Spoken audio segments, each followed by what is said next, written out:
Merhabalar, kanalımıza hoş geldiniz. Ben Tuğçe. Bu tarifte çok güzel bir börek tarifi vereceğiz sizlere. Kanalımıza abone olmayı unutmayın. Söz anneme bırakıyorum. Teşekkür ederim Tuğçe'cim güzel sunumun için. Kanalımıza hoş geldiniz. Bu videomda Tuğçe'nin dediği gibi çok lezzetli hem görseliyle hem de tadıyla sizleri çok memnun edecek bir börek tarifi vereceğim. Gerçekten bazı tariflerde görüntüyü gördüğünüz zaman hiç konuşmaya gerek bile kalmıyor bence.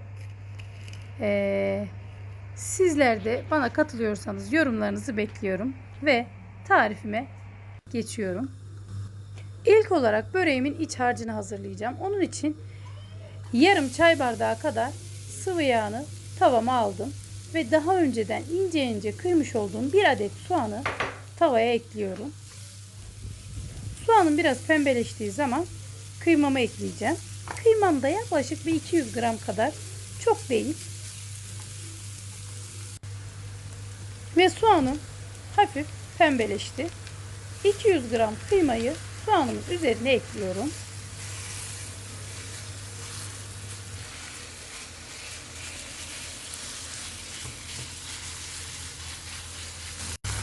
Ve kıymam yavaş yavaş kavrulmaya başladı.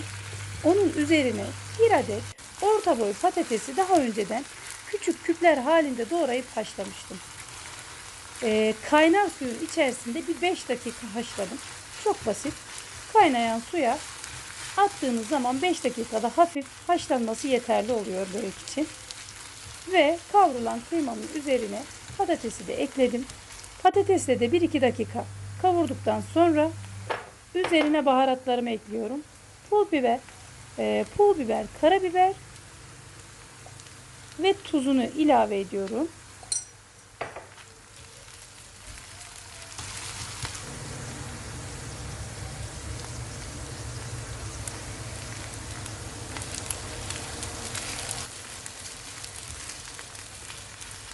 Tamamen güzel bir şekilde böreğimizin iç harcını hazırladık. Ocaktan indirmeme 1-2 dakika kala ince ince kıymış olduğum 4-5 dal maydanozu da ekliyorum. Ve şöyle 1 dakika daha kavrulduktan sonra ocağın altını kapatıyorum ve böreğimin iç harcı hazırdır. Şimdi böreğimin yapımına geçebilirim. Börek için 6 adet hazır yufka kullandım. Gördüğünüz gibi ikişer kat halinde o iki katı da ikiye katlayarak böreğimi yufkalarını hazırlamaya başlıyorum. Evinizde en büyük tencereniz hangisi bilmiyorum, ya da büyük bir leğen de olabilir.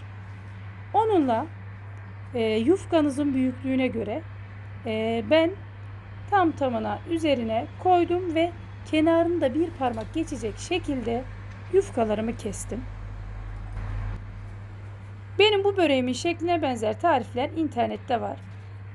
Ben de açıkçası onlardan esinlenerek kendimden de bir şeyler katarak sizlere bu böreğin tarifini vermek istedim. Gerçekten harika, lezzetli, görseliyle de gözünüzü doyuracak bir börek tarifi oldu. Ve bütün yufkalarımı bu şekilde yuvarlak yuvarlak kesiyorum. Tamamıyla kestim. Şimdi yufkalarımı bir kenara alacağım. Ve böreğimin sosunu hazırlayacağım. Sosu da çok kolay. 1 çay bardağı süt, 1 çay bardağı su, 1 çay bardağı da sıvı yağ ekliyorum. Aklınızda da çok kolay kalacak. Hepsi birer çay bardağı ve bir adet de yumurta. Birazcık tuz ve 1 çay kaşığı kadar da kabartma tozu ya da karbonat ekleyeceğim. Ben karbonat ekliyorum. Siz de kabartma tozu veya karbonat, ikisinden birini ekleyebilirsiniz. Sosumu iyice çırpacağım. İnternette bu şekilde yapılan börekler hamur yoğrularak yapılmış. Ben hazır yufkayla daha pratik bir börek tarifi veriyorum. Ve sosumu tamamıyla çırptım. Yağlı kağıt sermiş olduğum fırın tepsime yağlı kağıdın üzerine 2 yemek kaşığı kadar sıvı yağ döktüm. Ve böreğimin geleceği yerlere sıvı yağını fırçamla sürüyorum. Siz olun. Yağlı kağıdın üzerine böreklerinizi yapacağınız zaman yağlı kağıdın üzerini yağlayın. O zaman böreklerinizin altı çok daha güzel kızarıyor. Yoksa böreğin altı tam istediğimiz gibi olmuyor. Ve hazırlamış olduğum sostan 4-5 yemek kaşığı kadar yufkalarımın üzerine gezdirip fırçamla bütün her yerlerine gelecek şekilde sürüyorum. Ve kesmiş olduğum yufkaları bu şekilde tek tek sürüp yerleştireceğim. 6 adet yufka demiştim. Onu da 2'ye katladığım için tam tamına 12 katlı böyle milföy formunda çok güzel bir börek elde edeceğiz. Ufak bir hatırlatma yapmak istiyorum. Lütfen kanalıma abone değilseniz abone olmayı unutmayın. Ayrıca videolarımıza like atmayı, yorum bırakmayı, paylaşmayı da unutmazsanız çok sevinirim. Eğer beğeniyorsanız yakınlarınıza videolarımızı tavsiye ederseniz çok seviniriz.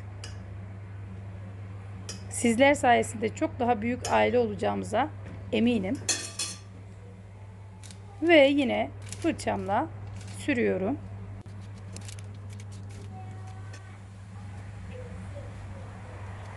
Ayrıca böreği yiyenlerden şu yorumu da aldım. Sanki milföy hamuru yiyormuşum gibi çıtır çıtır olmuş diye. Son yufkamı da serdim. Son yufkamın üzerine sos sürmüyorum. Ve yufkalarımın tam ortasından böyle 8 parçaya böleceğim. Eğer göz kararınıza güvenmiyorsanız bir cetvelle de ölçebilirsiniz. 1,5 saat. Ve kesim işlemi bitti. Tam ortasını 8 eşit parçaya böldüm. Şimdi böreğimin iç harcını kenarına böyle bir bilezik gibi dolandıracağım. İç harcını koydum ve şekil verme aşamasına geçiyorum. Kenarında kestiğim parçaları böyle tek tek alacağım.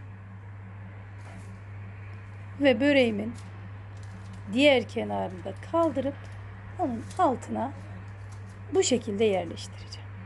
Çok basit, kolay bir şekil. Ayrıca görsel olarak da harika. Ve gördüğünüz gibi çok güzel bir şekil oluyor. Ve bütün kenarlarını katladım. Böreğimin diğer kalan yufkalarından böyle küçük şeritler kestim. Onu da yine sosa batırıyorum. Böyle 4-5 katlı şekilde olacak şekilde. Kenarlarına böyle bilezik gibi sarıyorum ve altına sıkıştırıyorum. Görüntüsü bu şekilde, daha da güzel oldu bence. Ve böreğimin o uç kısımlarına kürdanla sıkıştıracağım açılmasın diye.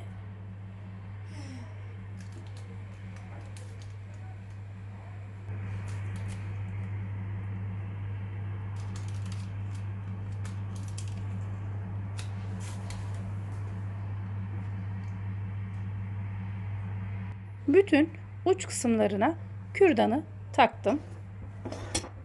Ve kalan sosundan yine biraz böreğimin üzerine sürüyorum. Ve böreğim yine güzel kızarması için bir adet yumurta sarısıyla sosundan 2 yemek kaşığı kadar ekledim.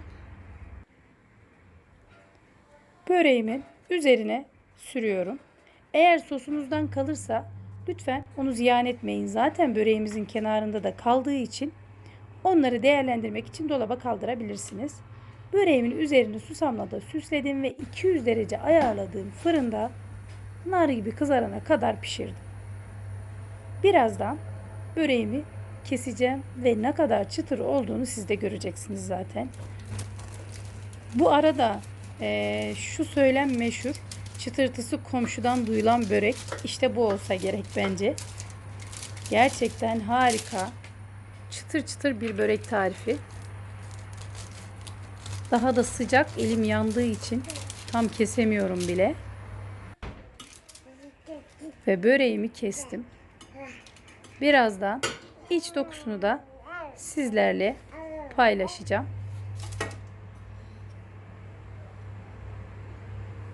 Görüntüsü insanın ağzını sulandıracak şekilde kat kat hamur açtığınızı sanacak inanın insanlar.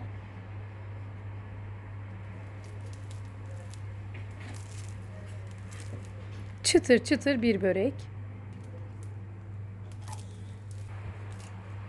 Ve böreğimi kestim. Tadına da bakıyorum. Çok lezzetli, çok beğeneceğinizi umduğum bir börek tarifi. Sizleri tamamıyla görseliyle baş başa bırakmak istiyorum.